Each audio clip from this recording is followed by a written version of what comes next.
Hey everybody, this is Steve Gamache, and we are doing another Chef Knives to Go quick look product review. And this time we have the Harukaze Aogami Super Morado Nakiri 165mm knife. So, as you can see from the sheets here, the core steel on this is what's known as Aogami or blue super reactive high carbon steel. Heat treat on this is typically in the 63 range, and the construction is 3 layers. So on either side of that hard center core cutting edge steel, we have a softer stainless cladding. And as you can see, that cladding has a couple things going on. It's got a blacksmith protective finish known as a kurouchi, and it's also got some hammering and texturing on it.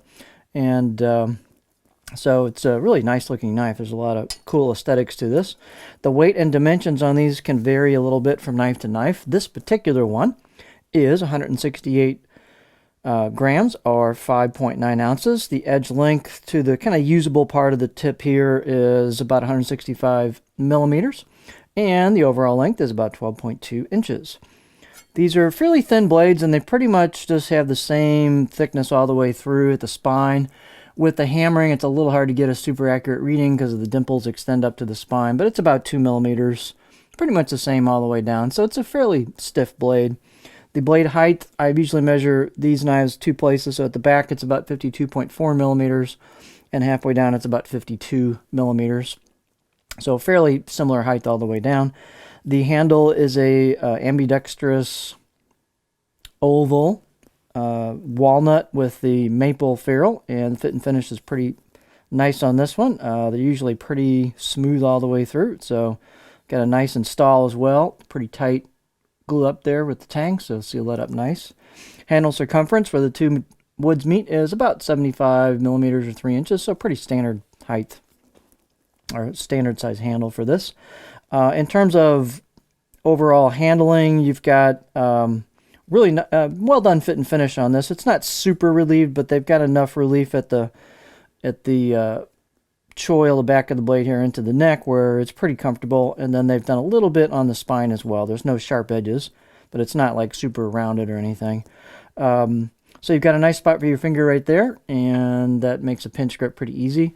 Balance point is pretty close to pinch grip from my fingers, from my hands, so there's your balance point. And for me, that's just about right on the money. Other people may vary a little bit. So it's a pretty light blade, but you get a little bit of that weight forward bias to it, with the blade being a little bit, taller all the way down. So you have a nice lightweight, yet kind of a little bit of feel like you got some mass there.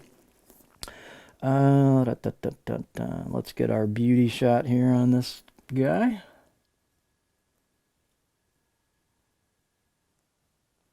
So in terms of aesthetics, it's a really nice looking knife. This is the right side of the blade. As you'd be looking at it, there's some embossed, no, actually no, never mind. They are hand chiseled. They're just, looks like the kurouchi is put on afterwards maybe. But looks like hand chiseled kanji on the right side of the blade. You can see the hammer marks. And then this is kind of a sandblasted type finish here. You've got a nice line between the cladding and the core steel. It looks really cool. And then here's the left side of the blade. This looks like just some embossed kanji. So it's just kind of probably machine embossed. This, on the other hand, is hand chiseled. So it's a very nice looking blade. It's pretty stiff. I just talked about the fit and finish. The grinds look pretty clean on this. When you sight it down in a reflection, you can kind of tell if there's any big waviness to the grind, but it looks pretty clean. And let's take a look at it on our cutting board. Aogami Super is a really nice steel for kitchen knives because it's got a good combination of ease of sharpness with a little bit extended edge retention from some of the other high carbon reactive steels. And this is a very nice profile on this. It's not perfectly flat, but you generally don't want a Nakiri to be perfectly flat because it'd be really hard to use, having to hit it exactly straight up and down, perpendicular to the board, or I should say parallel to the board. But this has a nice low amount of belly, you can see here, and it's really smooth. So being the tip is a rounded one, you could totally rock with this thing. not a problem at all. So this would accommodate rocking pretty doggone well. Pretty much, it's not a real long knife, so however high you want to drag the handle up. But then you can see it's also low belly, but really smooth. Now every knife's going to be a little different, so your profile could vary just a little bit from this one, but you can tell they put some time into it, and it's nice and smooth.